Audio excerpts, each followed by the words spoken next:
প্রত্যেকেই যদি নিজেদের জায়গা থেকে সঠিকভাবে কাজ করি তাহলে শুধুমাত্র ব্যক্তিগতভাবেই নয় বরং সামাজিকভাবে এবং সমষ্টিগতভাবে একটি শক্তিশালী উদ্যোক্তা সমাজ গড়ে তোলা সম্ভব।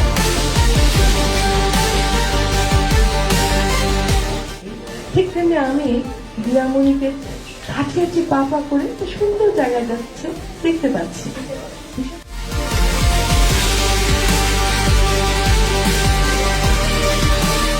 উনি অত্যন্ত ভালো মানুষ, ভালো কাজ করছেন, মানে আমি বলবো গুড সোল, মানে কোনো চেষ্টা করেন মানুষের জন্য কাজ করতে।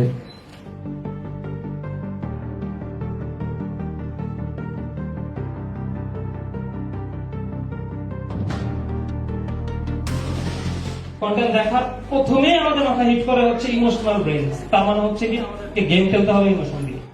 3 সেকেন্ড বা 4 সেকেন্ড পর পর যদি আমরা কন্টেন্ট তৈরি করি তাহলে আমাদের 3 সেকেন্ড বা 4 সেকেন্ড পর আমি চেঞ্জ করতে হবে।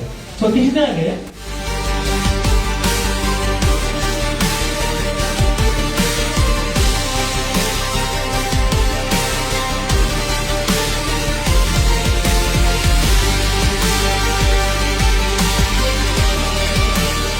আমি আবারও ধন্যবাদ জানাচ্ছি আমাদের প্রিয় সভাপতি মনিরুজ্জামান অপূর্ব ভাইকে এবং আমার শ্রদ্ধেয় আমার সামনে থাকা অতিথিবৃন্দ যারা আছেন সকলকে, এবং আপনারা যারা আজকের এই অনুষ্ঠানটিতে অংশগ্রহণ করে এই অনুষ্ঠানটিকে আরো সুন্দর করে তুলেছেন সবাইকে ধন্যবাদ জানাচ্ছি। আসসালামু আলাইকুম।